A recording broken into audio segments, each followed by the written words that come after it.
Phaeton, supposed son of Apollo and proven son of Clymene, was being laughed at by his schoolfellows, and with rage and shame in his voice confronted his mother.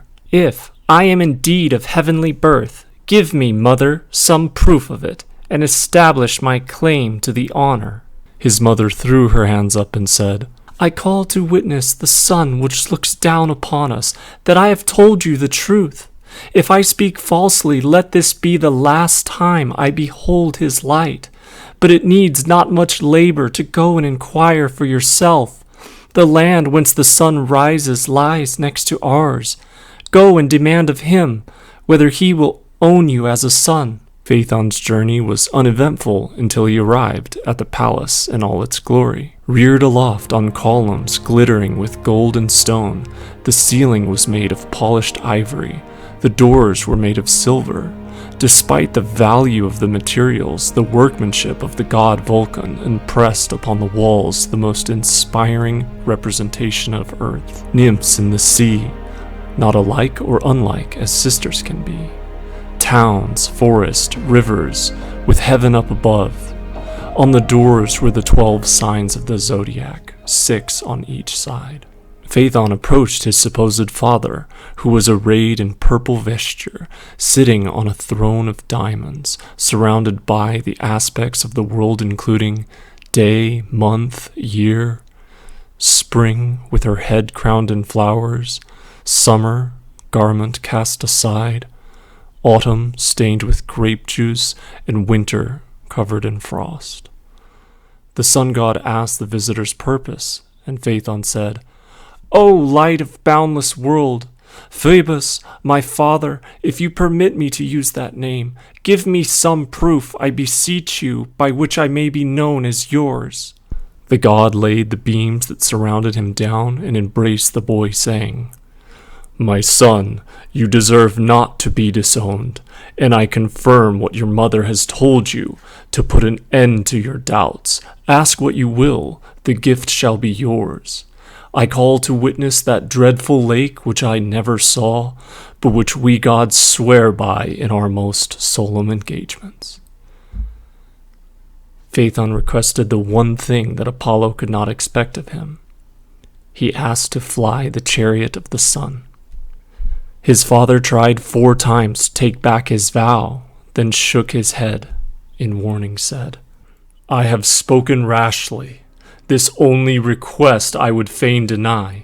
Your lot is mortal, and you ask what is beyond mortal's power. In your ignorance, you ask to do what not even the gods themselves may do, not even Jupiter. The first part of the way is steep, and such as the horses when fresh in the morning can hardly climb.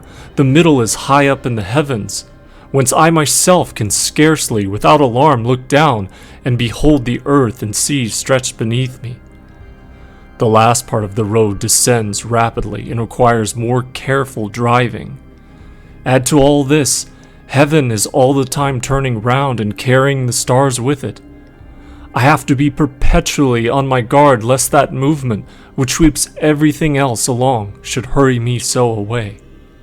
Suppose I should lend you the chariot, what would you do? Could you keep your course while the sphere was revolved around you? Perhaps you think there are forests and cities and abodes of the gods and palaces and temples on the way. On the contrary, the road is through the midst of frightful monsters. You pass by the horns of the bull, in front of the archer, and near the lion's jaws, and where the scorpion stretches its arms in one direction and the crab in another. Nor will you find it easy to guide those horses with their breast full of fire that they breathe forth from their mouths and nostrils. I can scarcely govern them myself when they are unruly and resist the reins. Beware, my son, lest I be the donor of a fatal gift. Recall your request while you yet may. Do you ask for proof that you are sprung from my blood? I give you a proof in my fears for you. Look at my face. I would that you could liken to my breast, you would there see a father's anxiety. Look round the world, and choose whatever you will of what earth or sea contains most precious. Ask it and fear no refusal. This only I pray you not to urge. It is not honor, but destruction you seek. Why do you hang round my neck and still entreat me? You shall have it if you persist. The oath is sworn and must be kept, but I beg you to choose more wisely." Phaeton indeed persisted, and Apollo reluctantly brought him to the chariot. It was a golden chariot with the axle pole and wheels of gold and the spokes of silver. Along the seat were rows of diamonds and gems which reflected all around the brightness of the sun. Dawn threw open the purple doors of the east and showed the pathway strewn with roses. The stars withdrew, marshaled by the day star, which last of all retired. The father, when he saw the earth beginning to glow and the moon preparing to retire, ordered the hours to harness the horses, and with a foreboding sigh said, "If, my son, you will in this at least heed my advice, spare the whip and hold tight the reins. They go fast enough of their own accord, the labor is to hold them in.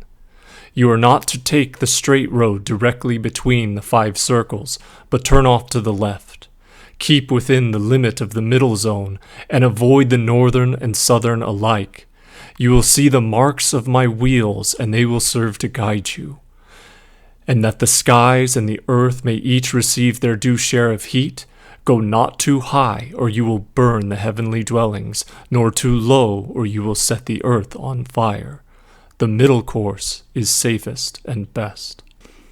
The horses filled the air with their snortings and fiery breath and stamped the ground impatiently.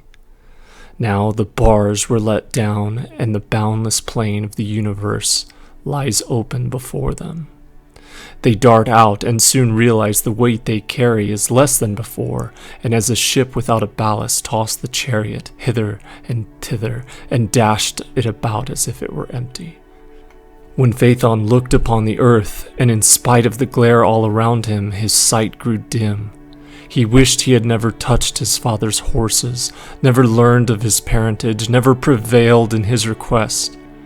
He is borne along like a vessel that flies before a tempest. What shall he do? He turns his eyes from one direction to the other, now to the goal whence he began his course, and now to the realms of sunset which he is not destined to reach. He forgets the names of the horses and loses control of himself and them. When they approached the scorpion in the sky, reeking with poison and menacing with fangs, Phaeton's courage failed, and he let loose the reins. The horses went wild into pathless places, now high in heaven, now down to the surface of earth. The clouds smoked, the mountains burned, and the harvest was ablaze. But these are small things. Cities perished, whole nations and people consumed to ashes, rivers dried, and the Libyan desert was dried up and burnt so badly it remains in that state to this day. The river Euphrates and Ganges, Tagus with golden sands, and Castor where the swans resort went dry as well. The Nile fled away and hid his head in the desert. The earth cracked open, and through the chinks light broke into the underworld, and frightening Hades and his queen. The sea shrank up. Where before was water, it became a dry plain, and the mountains that lie beneath the waves lifted up their heads and became islands. Thrice Neptune essayed to raise his head above the surface, and thrice was driven back by the heat.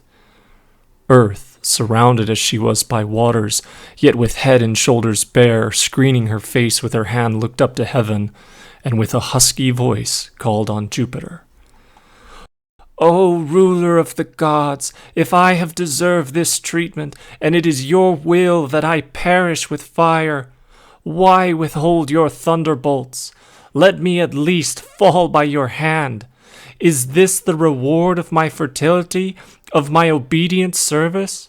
Is it for this that I have supplied herbage for cattle and fruits for men and frankincense for your altars? But if I am unworthy of regard, what has my brother Ocean done to deserve such a fate?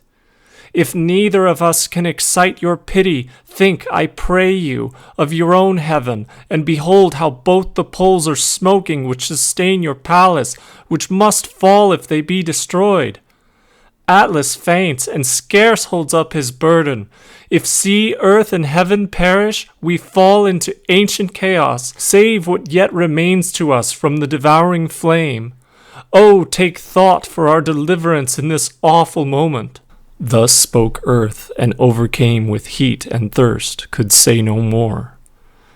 The Jupiter omnipotent, calling witness to all the gods, including him who had lent the chariot, and showing them all that was lost, unless speedy remedy were applied, mounted his lofty tower and prepared to throw a bolt. But at that time there were no clouds to screen the earth, nor a shower remaining unexhausted. He thundered, and brandishing a lightning bolt in his hand, launched it against the charioteer, and struck him at the same moment from his seat and from existence. Phaeton, with his hair on fire, fell headlong like a shooting star which marks the heavens with its brightness as it falls on Eridanus. The great river received him and cooled his burning flame. His sisters, the Heliades, as they lamented his fate, were turned into poplar trees on the banks of the rivers, and their tears, which continued to flow, became amber as they dropped into the stream.